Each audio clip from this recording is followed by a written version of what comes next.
ही आहे उपवासाची गुळपापडी। आज मी तुम्हाला उपवासाची गुळपापडी कशी करायची हे दाखवते। नेहमी आपण गुळपापडी करतोच, ती गव्हाच्या पिठाची गुळपापडी करतो।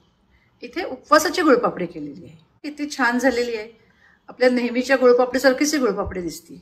चवीला पण खूप छान लागते। अगदी सॉफ्ट अशी होते ही गुळपापडी। हे बघा, अगदी सॉफ्ट झाली गुळपापडी। ही ग्लुटेन फ्री गुळपापडी आहे। ही अतिशय हेल्दी अशी गुळपापडी आहे।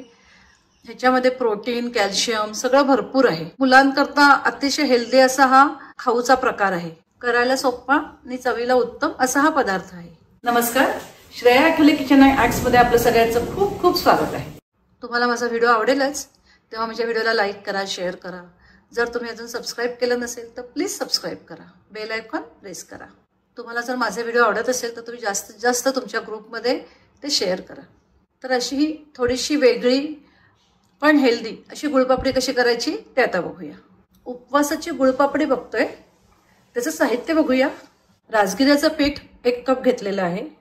शिंगाड्याचं पीठ अर्धा कप घेतलेलं आहे। 3/4 कप किंवा पाऊण कप गुळ घेतलेला आहे। गुळ अगदी बारीक चिरून घ्यायचा। गुळाची पावडर घेतली तरी चालेल। 3/4 कप साजूक तूप घेतलेलं आहे। बदाम पिस्त्याचे बारीक काप करून घेतलेले आहेत। गॅस चालू केलेला आहे। गॅसची फ्लेम लो आहे। आता हे तूप घालते त्याच्यात। तूप पातळ झालंय। आता हे राजगिऱ्याचं पीठ घालते त्याच्यात। हे आधी छान मिक्स करून घेऊया।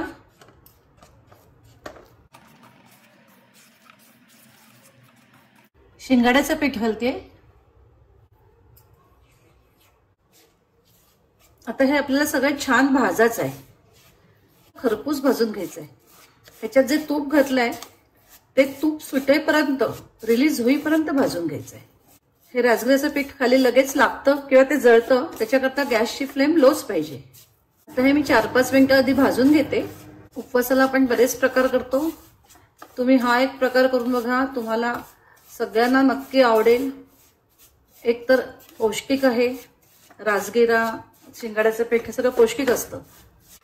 हल्ली आपल्याला इझिली राजगिऱ्याचं, शिंगाड्याचं पीठ बाहेर विकत मिळतं, तेच पीठ मी इथे वापरलेलं आहे। नुसत्या राजगिऱ्याच्या पिठाची सुद्धा गुळपापडी छान होते, पण मी इथे थोडं शिंगाड्याचं पीठ वापरलंय, ते सुद्धा खूप हेल्दी असतं। आपल्याला ह्याचा रंग बदलेपर्यंत भाजून घ्यायचं आहे। 5 मिनिटं झालेली आहेत। अजून आपल्याला 2 ते 3 मिनिटं हे भाजायला हवंय। ह्याच्यात जे तूप घातलंय ते असं बाजूला सुटायला पाहिजे। हे बघा, हे आपलं छान भाजून झालंय। तूप सुद्धा असं बाजूला सुटायला लागलंय। रंग बदलेपर्यंत अगदी भाजून घ्यायचं छानपैकी। मी आता गॅस बंद करते। आता मी कढई खाली उतरवली। खाली उतरवल्यावर 1 मिनिट चांगलं हे भाजून घ्यायचं। हे टोटल मी 8 मिनिटं भाजलेलं आहे, 8 ते 9 मिनिटं। एकदम गरम असताना ह्याच्यात गुळ घालायचा नाही। खाली उतरवल्यावर जरा 1 मिनिट हे भाजून घ्यायचं, त्याची वाफ जराशी अशी निघून गेली पाहिजे, आणि मग गुळ घालायचा। तुम्ही जर लगेच गुळ घातलात तर ह्या वड्या कडक होतील। आता मी ह्याच्यात वेलचीची पावडर घालते।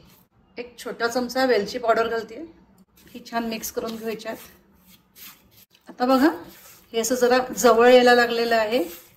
आता ह्याच्यात गुळ घालूया। गुळ घालते।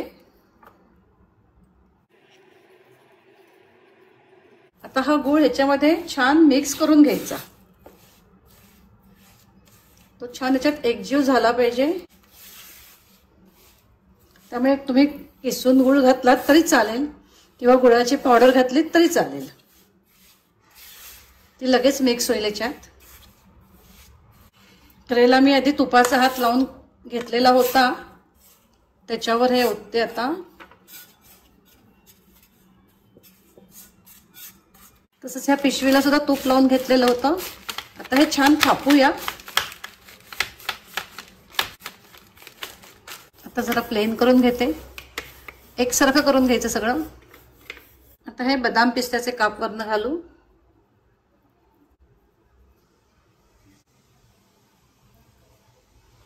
ते प्रेस करून घेऊ असे, म्हणजे ते छान आत बसतील।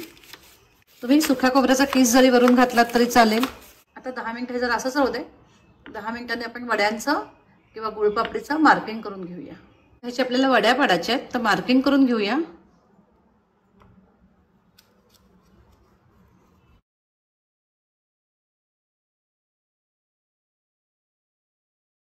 असं मार्किंग करून घेतलंय. आता एक 15 ते 20 मिनिटांनी ह्या वड्या काढूया. आता वड्या काढूया. ह्या काढताना अगदी हळूवार काढायच्या. हे बघा अशी छान निघते वडी.